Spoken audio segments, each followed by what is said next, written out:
confronto que mudou a história da Guerra das Duas Rosas, a Batalha de Bosworth. Ela aconteceu no dia 22 de agosto de 1485 e foi um verdadeiro espetáculo que marcou a história da Inglaterra, um dos episódios mais emocionantes da Guerra das Duas Rosas. Nessa batalha, o Henrique Tudor, um jovem ousado e determinado, enfrentou o rei Ricardo III, o último da Casa de York, em um duelo que mudaria tudo.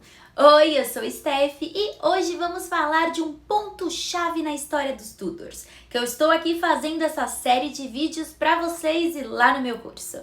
A Batalha de Bosworth, aquela que acabou com a Guerra das Duas Rosas, com a morte de Ricardo III e a ascensão de Henrique Tudor, que se tornou o primeiro monarca Tudor e Henrique VII da Inglaterra.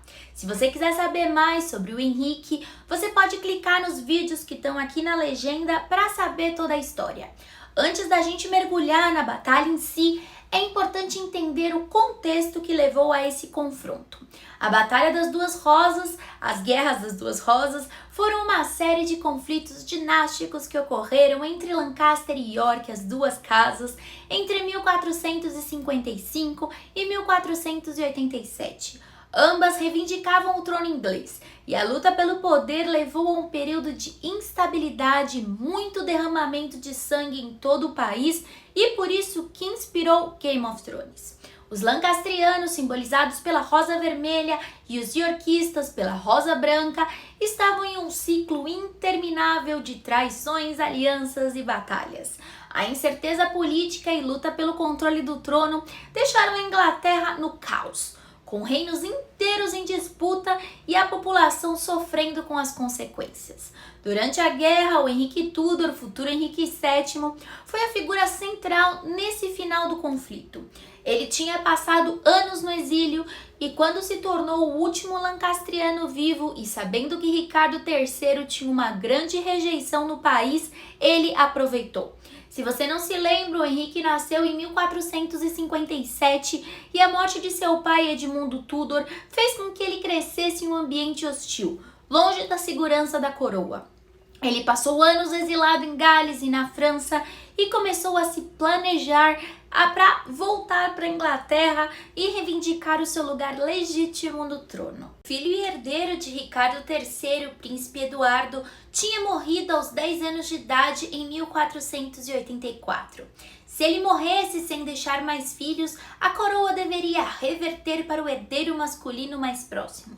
Sem Yorks ou Lancaster restantes da dinastia Plantageneta, o herdeiro mais próximo restante veio do nobre galês que se casou com a rainha viúva da Inglaterra, o Edmund Tudor, que era filho deles, que se casou com Margaret Beaufort, e o filho de ambos, o Henrique.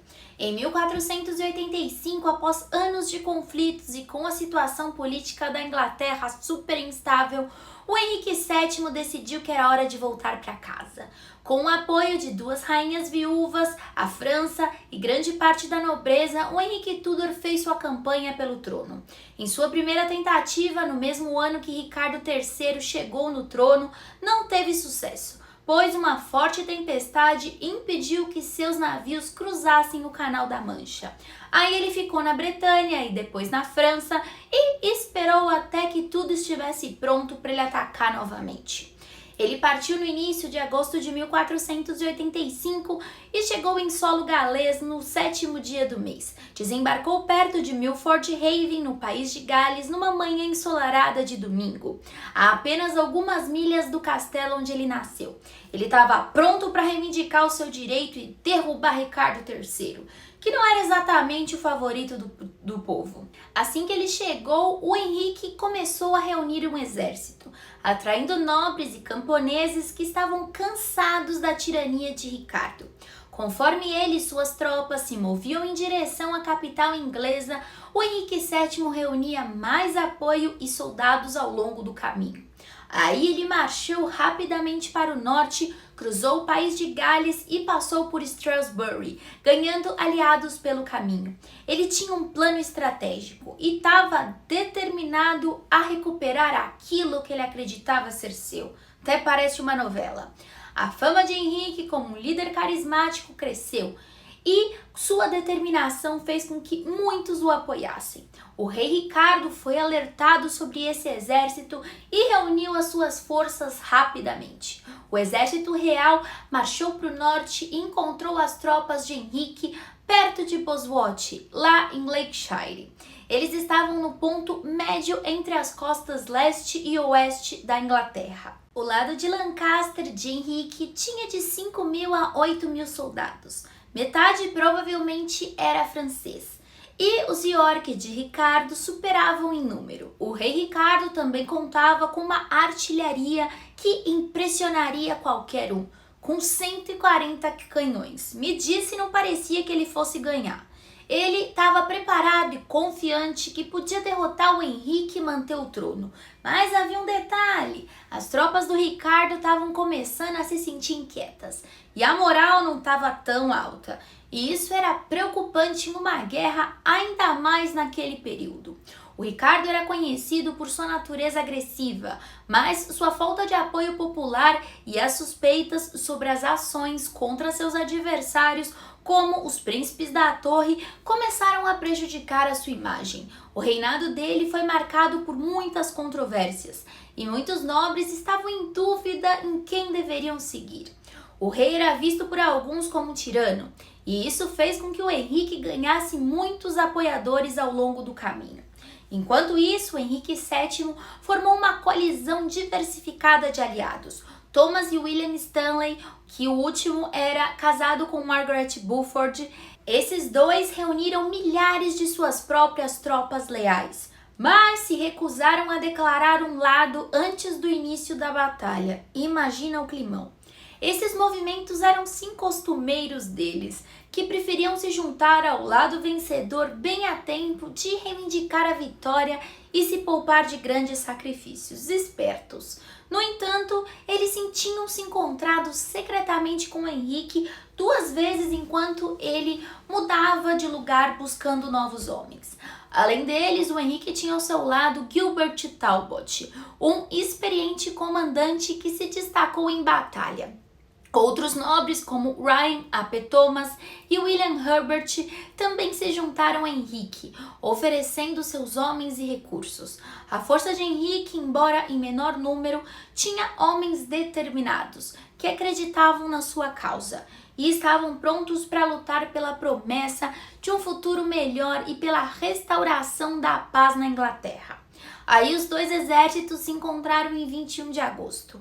As tropas do rei Ricardo III estavam a nordeste em Ambion Hill, enquanto as de Henrique estavam espalhadas ao longo de planícies a sudoeste. As 2 seções do exército de Stanley estavam posicionadas a alguma distância a sudeste da de Henrique. O Ricardo podia vê-las de seu acampamento no topo da colina. O problema para os Stanleys, que pareciam esperar uma vitória Tudor, era que Ricardo havia sequestrado o filho de Thomas Stanley antes da batalha para ter vantagem. Em preparação para a batalha, ele enviou uma mensagem aos Stanleys, aconselhando-os a se juntarem ao seu exército ou esperar que o filho de Thomas fosse morto. Aí, outra mensagem veio de Henrique, pedindo ao marido de sua mãe para declarar formalmente um lado. Em resposta a Ricardo, o Thomas respondeu que tinha outro filho. Pode levar esse. Gostei. Afrontoso. Para Henrique, ele disse que se juntaria assim que o plano da batalha fosse estabelecido e a luta começasse. Ambos os lados tiveram que começar sem nenhuma certeza de onde os 2.000 a 4.000 soldados extras acabariam. Sem outra escolha, o lado de Henrique avançou sobre a liderança de John de la Verre, o conde de Oxford, que era um homem muito mais experiente no campo de batalha do que Henrique. O Henrique VII se aventurou por um pântano que parecia uma missão suicida, mas acabou surpreendendo o exército dos York e no processo matou o Duque de Norfolk, um dos líderes mais respeitados do Ricardo III. Isso gerou pânico entre as tropas de Ricardo e Henrique deu um impulso moral significativo das suas. A luta começou com tiros de canhão e flechas disparadas pelos yorkistas na colina.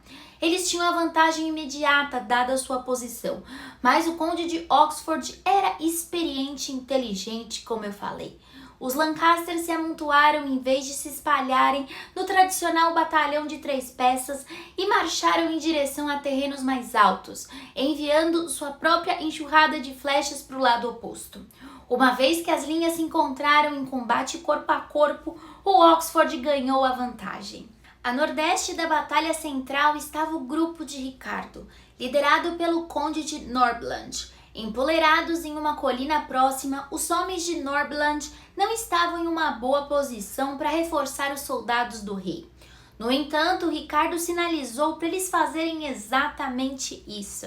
O bom é que eles ignoraram o que o rei falou e deixaram ele sozinho para ele resolver os próprios BOs. Gente do céu, minha voz tá indo embora. Aí que a verdadeira reviravolta aconteceu quando Ricardo, em um momento de bravura ou desespero, decidiu liderar uma carga de pessoas contra Henrique.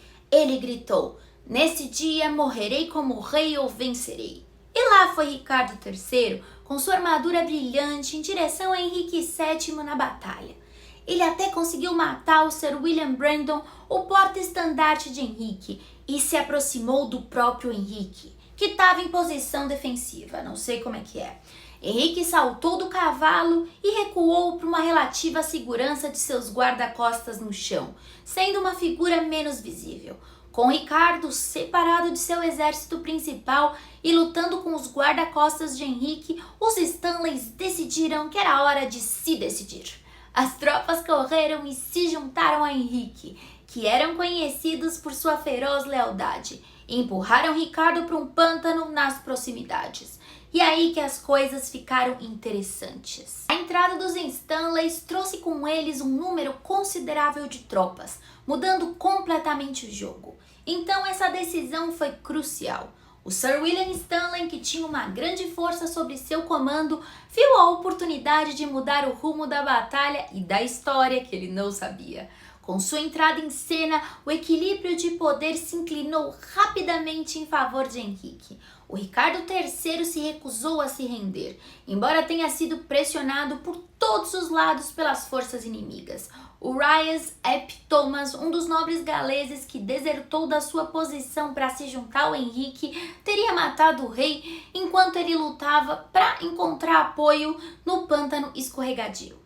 Há relatos que ele foi atingido várias vezes antes de ser derrubado, e seu corpo foi despojado da armadura e levado para Leicester para um enterro rápido. Com a sua morte, o exército de York abandonou lentamente a batalha ao saber que o rei havia partido.